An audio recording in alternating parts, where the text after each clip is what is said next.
Have you ever noticed that as you are getting older, the things that used to work for your body just don't work the same way anymore? Well, many women notice, including myself, some shifts in our weight and our body composition. It's harder to manage the blood sugar.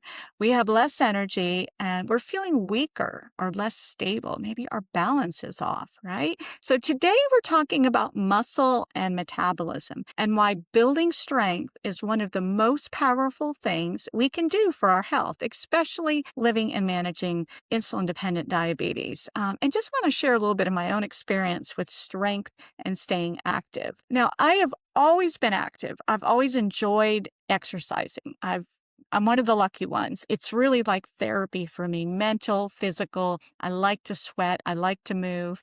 And I think the feedback I've received over the years from my body is that it's helping me maintain my weight. And I'll be honest, I lean into that. And that is another reason why I do it. I've also noticed how movement helps me burn glucose. So I can tap into the movement, whether it's walking, cycling, an exercise class, paddleboarding, all the different things that we do outside and indoor activities, how it does help move the glucose. And I personally would rather lean on those things that I enjoy, instead of having to rely on more insulin. So that's always been my strategy, is to use activity to help me manage glucose throughout the days, throughout the weeks. And this is really something I have continued to do my whole life. And I've also always been a weight lifter. So in other words, doing weight training and to maintain muscle. I've realized too, because I think over the years, I've always been kind of really stuck on how much cardio was necessary. And again, I've clearly seen the benefits of cardio and the influence on blood sugar management. But I think that was more of my number one goal, was to get the cardio sessions in. So I'm talking 30, 40 minutes on the stair steppers and on the treadmill. And I still enjoy doing that. And those are things that we can't ever walk away from. It's definitely part of our fitness and heart health goals and all of that.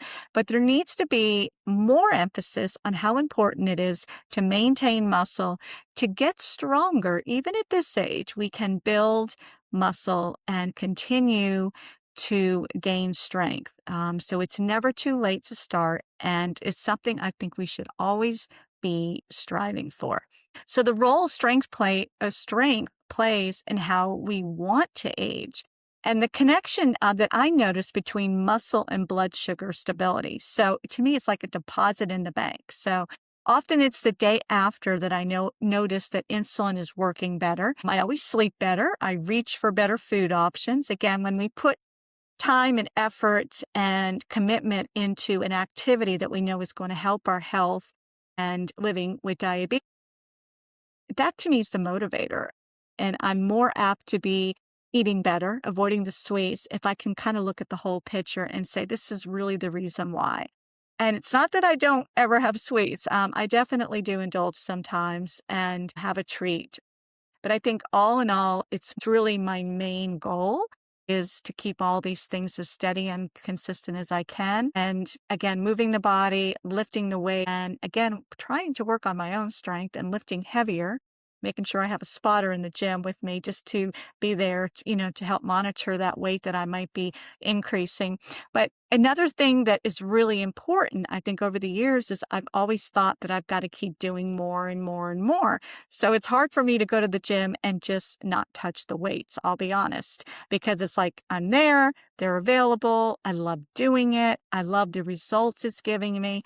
But I know that active recovery, that means you can go to the gym, you can still move your body, but maybe, stepping away from the weight and doing some other types of exercise in the long run is going to help my body, because we need that time to actively recover. The work that we put in, the real results show when we are resting and giving our body a chance. We are breaking down the muscle when we are lifting and pushing, those limits. And it takes time for it to recover, to recoup, and again, to tap into more muscle fiber. So again, time is really, really important. And I was noticing too that I was feeling more sore. It was taking longer for my body to recover after a workout. And with age, this all comes with just wanting to focus on the quality over the workout over the quantity. So every day lifting heavy weights is no longer an option. It should never really be an option for anybody. That time off, that active recovery is so, so, so important.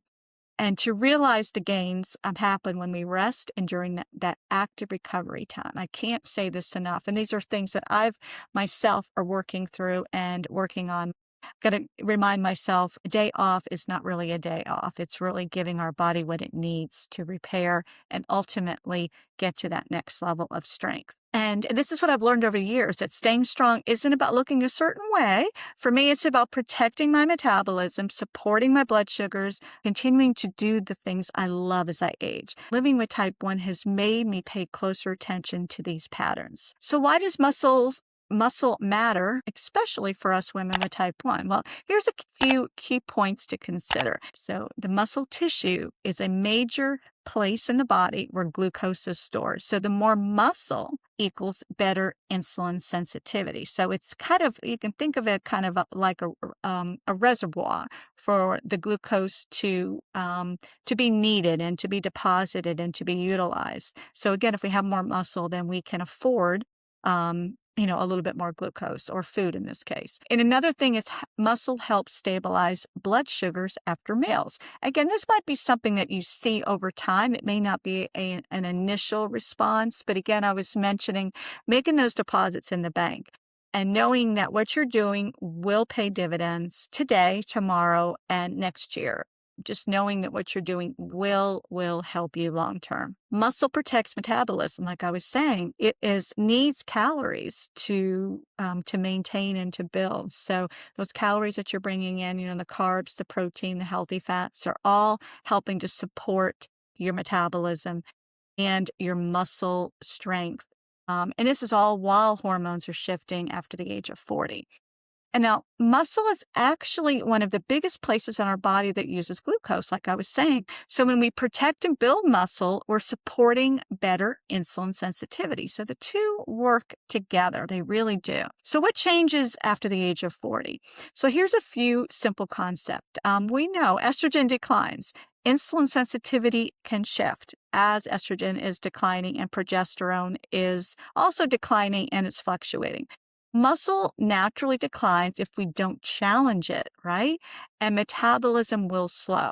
So again, challenge it. So loading the muscle with, again, this is something to work with a trainer on, seeing where your level of comfort is, and to be able to safely progress and over time lift and load the muscle with more weight. So, and this is why many women notice that what worked in their 30s doesn't work the same in their 40s. And when we reach our 50s, it changes again. This is physiology. This is what's happening. And it's not failure. So here's a few practical ways to protect muscle. Some ideas to think about. So strength training 2 to 3 times per week, not every day. So we want to put in some quality time to do some lifting and progressively lifting. You can use dumbbells or resistance bands, body weight exercises, and walking and daily movement still do matter. It's also very important to prioritize protein, focusing on consistency, not perfect. Again, generally speaking, 1 gram of protein per 1 pound of body weight is a good goal to be looking at. So first, look at where you are now with your protein intake and slowly increase over time by just adding a little bit to each of the meals throughout the day to get to that level of 1 gram per pound. So for me, between 100, 130 grams of protein per day. That is what I personally shoot for. And you don't have to lift heavy weights or spend hours in the gym. So like I was saying, it's quality over quantity. So small, consistent steps build strength over time. I promise you. I dedicate an entire section to muscle, metabolism, and how hormonal shifts affect blood sugar patterns for women with diabetes. You will learn why muscle becomes more important with age, how hormones affect insulin sensitivity. A lot of the things that I'm covering today will be covered in more depth in the book. And you will see and have access to simple strategies to support metabolism. And you will have access to strength and movement ideas that work in real life. Because, taking care of our bodies it's not about perfection. It's about building strength, supporting our metabolism, and giving ourselves the tools to live well with diabetes through every stage of life. And I know how important it is for it to be attainable and something that you can legitimately put into your routine and say, okay, this is something I can do regularly. Because I think sometimes we think it's too big of a mountain to have to tackle or climb. So taking that first step can be the hardest because our expectations are probably more than really what is required at that stage and point in your fitness levels and really what your body needs. So just like hormone therapy, the whole adage to go low and slow. And it is really important to work with a qualified fitness trainer inside our Type 1 and Midlife coaching circle. This is just one of the many topics that we talk about. Again, the ladies come in, they share their stories, all different areas of life and fitness and nutrition and those everyday things that we're trying to keep sharp and on point with. Again, that all point to our hormones and those hormones that are shifting. And hormone therapy is a big part of what we are all focusing on as we're all in different areas and stages of our hormonal journey. And it's really nice to be able to come in and learn and to be able to get sound advice and hear other women's stories and be able to take this to your doctor. So many of our ladies have come in and, with feedback from their doctors saying, well, this is what my doctor said, or they won't run this test, or I don't know what to do because I'm not getting answers from my doctor. So together as a group, we go through this. I work with you one-on-one. We talk through it and we come up with an action plan, something that can be done, something that can help you, something that can lead you to results. And in many cases, hormone therapy is something that many of the women decide to do. And again, together as a group, we're there to help support, listen, and to give each other some ideas and just to kind of swap stories. We have a new community board, which is real exciting. And exercise is just another thing that you can put in there, again, to get some ideas.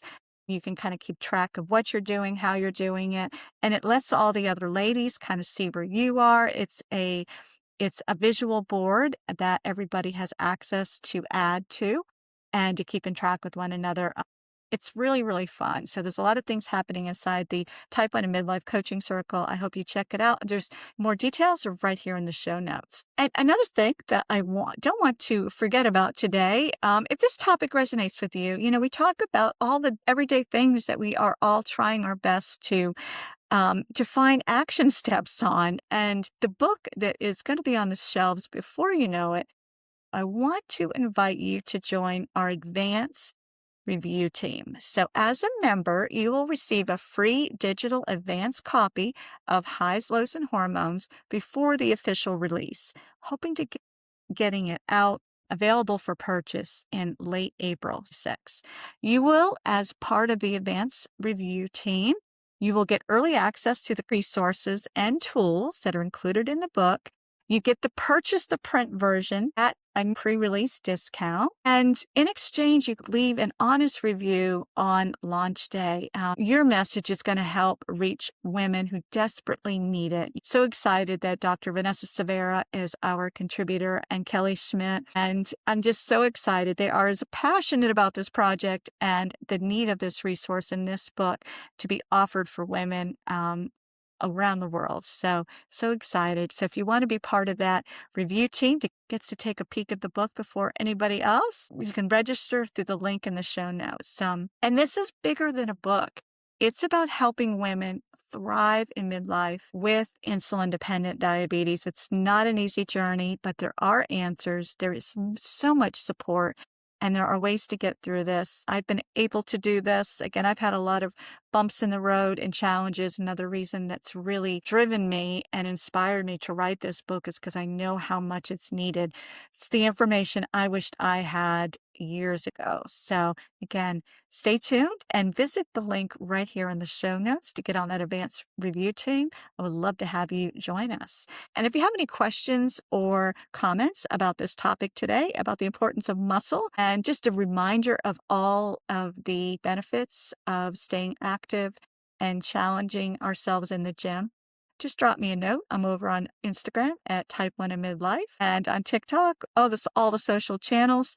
And of course, you can watch this on YouTube as well. So subscribe over there so you don't miss an episode. You can actually see me and my guests delivering the content every week. So again, have a beautiful day. I appreciate you being here.